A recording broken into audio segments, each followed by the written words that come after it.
अरे मोहतरमा, और कितना टाइम लगेगा? जब पार्टी खत्म हो जाएगी तब चलेंगे क्या हम?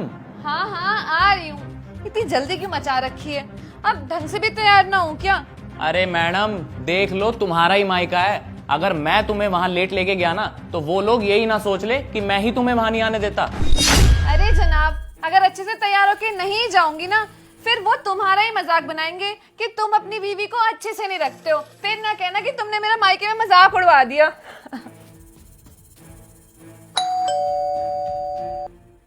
तुषार, देखना तो कौन आया है। ठीक है, जैसा आप कहे मालकिन, देखता हूं कौन है। हाँ जी बताइए। तुषार जी का घर यही है? जी मैं यूं, बताइए। आपके लिए लेटर आया था। मेरे लिए लेटर? ठीक है, थैंक यू। किसने क्या भेज दिया यार, देखो तो जरा।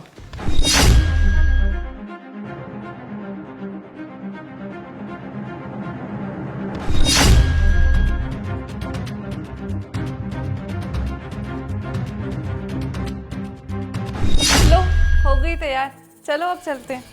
वैसे कौन था गेट पे? क्या हुआ, बोलो ना। कुछ बोल क्यों नहीं रहे हो?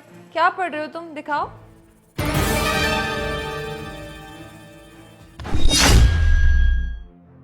ये औरत ऐसा कैसे कर सकती है? अरे खुद की जिंदगी तो सुख चैन से जी ली, हमारी जिंदगी तबाह करने पे लगी हुई है। सारा का सारा मूड खराब कर दिया। लेकिन एक बात मैं कह रही हूँ, इस औरत को ना एक फूटी कौड़ी नहीं दूंगी मैं। अब बोलो भी, करना क्या है? अरे मैंने तो तुमसे पहले ही बोला था कि रबड़ को ज्यादा खींचोगी ना तो वो टूट जाती है, लेकिन नहीं, तुम्हें तो रबड़ तोड़ने की लगी हुई थी। अब मुझसे क्या पूछ रही हो कि क्या करना है? देखो, कोर्ट के चक्कर लगाने से अच्छा है ना मामा के घर चलते हैं, समझी? मैं नहीं जाने वाली मामा जी। क्या मुझे उस औरत की शक्ल भी नहीं देखनी है। मनूसियत है उसकी शक्ल में। नहीं, अपने आप को क्या समझती है? देखो, कोर्ट जाने से अच्छा है मामा जी के घर चलते हैं, चलो।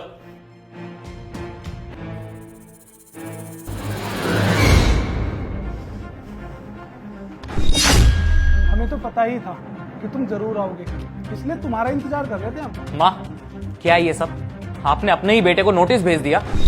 इसमें गलत क्या है तुषार बेटा? मैंने तो तुझे नोटिस ही दिया, और तूने क्या किया? तूने तो अपनी माँ को वृद्धाश्रम छोड़ दिया था, भूल गया है क्या? ये तो तुम शुक्र मनाओ कि मेरे भाई की छिमाई थी और मेरे भाई का बेटा वृद्धाश्रम में खाना खिलाने गया था सारी बूढ़ी औरतों को। वहाँ पर उसकी नज़र मेरे ऊपर पड़ी, और अगर मेरा भतीजा मुझे यहाँ ना लेके आता तो मेरी तो पूरी जिंदगी वह वृद्धाश्रम में निकल जाती ना। हाँ तो शौक से रहिए ना अपने मायके में, हमारी छाती पे मूंग क्यों डल रही है? मेरे मायके वालों पे ना मैं भारी नहीं पड़ रही हूँ। मुझे वो किसी भी चीज़ के लिए मना नहीं करते हैं, हर चीज़ ला के देते हैं।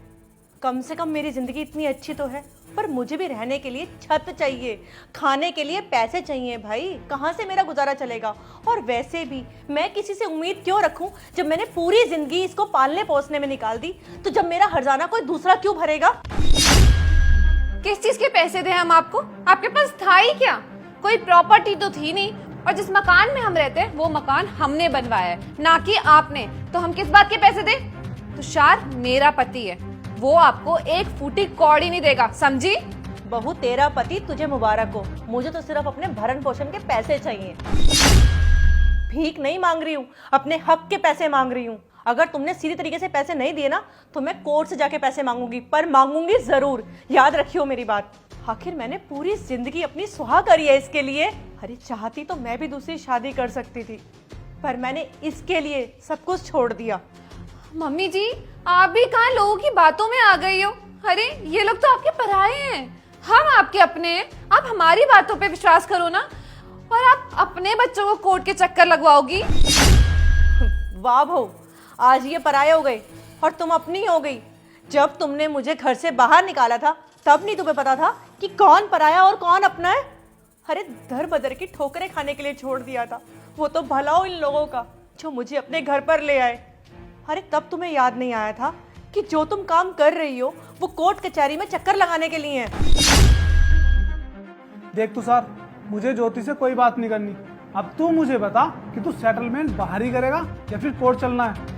तुम्हें बुआ को घर में रहने के लिए छत देनी ही पड़ेगी, भरण पोषण के पैसे देने पड़ेंगे, इनका खर्चा उठाना ही पड़ेगा, वरना हम कोर्ट जा रहे हैं। पढ़े लिखे तुम भी हो, फिर तुम्हें पता ही है कोर्ट में जाने से होगा क्या और क्या नहीं। माँ ठीक है भैया, मैं तैयार हूँ। अब आप बताइए आप क्या चाहते हैं। ज्यादा कुछ नहीं, तुम्हें बुआ को घर में रहने के लिए एक रूम देना पड़ेगा, भरण पोषण के पैसे देने पड़ेंगे। जब घर में ही रह रही हैं तो गुजर बसर के लिए अलग से पैसे क्यों? बहू, मैं उस घर में रहूंगी जरूर, पर मैं अपना खाना पीना खुद करूंगी। मुझे तेरे टुकड़ों पे पलने की जरूरत नहीं है। आखिरकार पूरा मामला कोर्ट के बाहर ही सेटल किया गया, जिसके तहत अपराजिता जी को घर में रहने के लिए 2 कमरे दे दिए गए और भरण पोषण और बाकी खर्चा तुषार को ही उठाना पड़ा।